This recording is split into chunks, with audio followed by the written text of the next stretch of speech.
Ini semua berbedaan, tidak mungkin bisa disatukan. Jangan harap satu saat NU sama Muhammadiyah jadi satu. Satu pandangan, satu pemahaman. Tidak bisa. Karena itu lawan sunnatullah.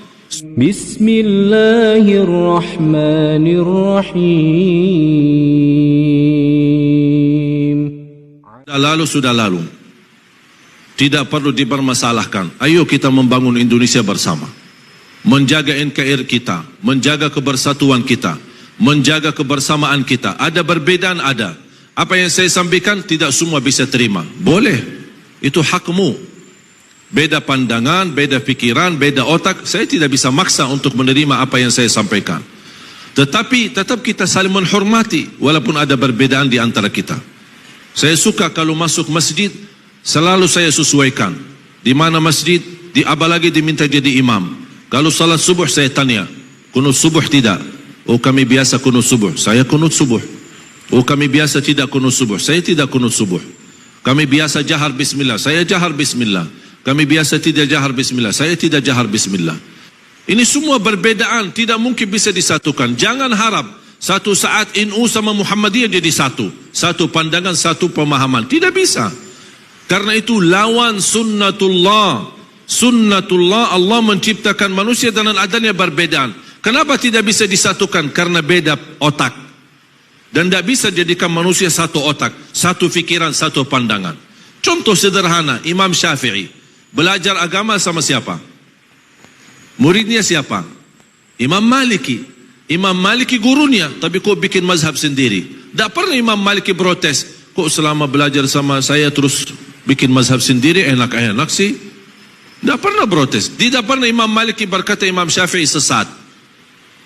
Beda pandangan. Bahkan Imam Syafi'i sendiri punya dua pandangan, dua mazhab.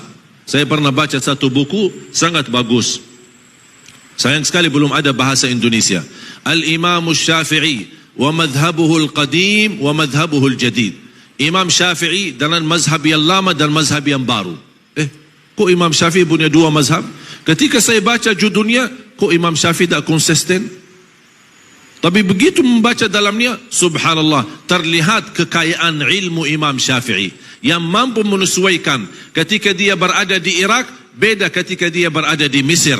Beda budaya, beda kebiasaan, beda lingkungan, beda suasana. Makanya dia bisa menyesuaikan dengan ilmunya, cocok di Mesir dan cocok di Irak.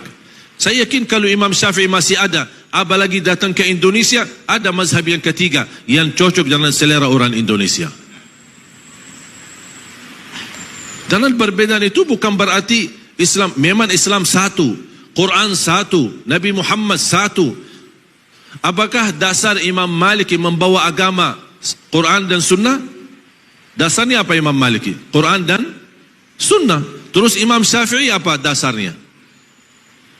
Quran baru beda, Sunnah baru beda atau sama? Tapi kalau memang sama-sama membawa Quran, sama-sama bawa hadis, kenapa ada perbedaan? Bukan beda sumber agama, tetapi berbeda memahami isi Al-Quran. Yang terjadi beda pemahaman, bukan beda sumber agama. Mereka tahu semua kembali kepada Sunnah, semua kembali kepada hadis, semua kembali kepada Al-Quran. Tapi memahami isi Al-Quran dan memahami makna hadis. Jangankan berbeda antara Imam Malik dan Imam Syafi'i, antara sahabat yang guru mereka adalah Nabi Muhammad sallallahu alaihi wasallam, yang mereka ahli bahasa Arab murni, yang memahami bahasa Arab, yang memahami isi Al-Quran, tidak perlu dijelaskan. Tetapi banyak hal terjadi berbeda pemahaman di antara sahabat. Sedangkan Rasulullah SAW membawa satu perintah. Kisah yang masyhur, hadis yang masyhur, hadis kisah Yahud Bani Quraidah. Ketika Rasulullah SAW memerintahkan mereka, kalian salat asar di Bani Quraidah. Mereka salat zuhur sama Rasul, kemudian berjalan menuju menjalani tugas ke kampung Bani Quraidah. Apa perintah Rasul? Jangan kalian salat asar kecuali di Bani Quraidah. Kalian salat asar di kampung Bani Quraidah. Rombongan sahabat jalan. Di tengah perjalanan masuk waktu asar. Tolong perhatikan kisah ini. Di waktu perjalanan masuk waktu asar. muncullah dua pemahaman. Satu berkata, kami mau salat asar di jalan karena sudah tiba waktunya. Golongan B berkata, mohon maaf, kami diperintahkan Rasulullah salat asar di kampung Bani Quraidah. Beda pemahaman. Mereka berdebat untuk saling menjelaskan. Golongan A yang berkata kami salat di jalan karena kami belajar salat itu lebih afdal di awal waktu. Yang kedua, maksud Rasul salat asar di Bani Quraidah, bercepatlah jalan agar bisa bertemu asar di Bani Quraidah. Ini bagi tafsir, bagi ijtihad. Sahabat golongan B, mohon maaf, kami tidak mau bagi ijtihad, tidak mau bagi ta'wil, tidak mau bagi tafsir. Perintah jelas, salat asar di Bani Quraidah. Sami'na wa ata'na. Sudah selesai. Ini ijtihad, ini tidak mau bagi ijtihad. Ini bagi ta'wil, ini tidak mau bagi ta'wil. Sambika salat asar sebagian, sisanya salat asar di Bani Quraidah. Ketika mereka sampai ke Bani Quraidah, sudah tiba waktu maghrib, sedangkan mereka belum salat asar. Salat asar qada, kemudian salat maghrib.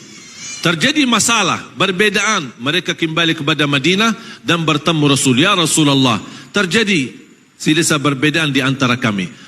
Ada yang salat di jalan, ada yang salat di kampung Bani Quraidah, padahal sudah masuk waktu maghrib. Yang benar yang mana ya Rasulullah? Rasul menjawab, dua-duanya benar. Dua-duanya benar. Semua berdakwah di Indonesia, insya-Allah saya yakin semuanya niat baik untuk Indonesia. Silahkan Bapak Ibu belajar. Siapapun yang datang ke tempat kita, tidak usah tahu latar belakangnya. Tidak usah tahu dia tamat mana. Saya tidak peduli tamatan mana. Mau dia tamatan Madinah, mau dia tamatan Makkah, mau dia tamatan Mesir, mau dia tamatan Maroke, dia mau tamatan Sudan, mau dia tamatan Hadramaut, Darul Mustafa, atau dunia tamatan Al-Ahqaf, atau apa saja, saya tidak peduli.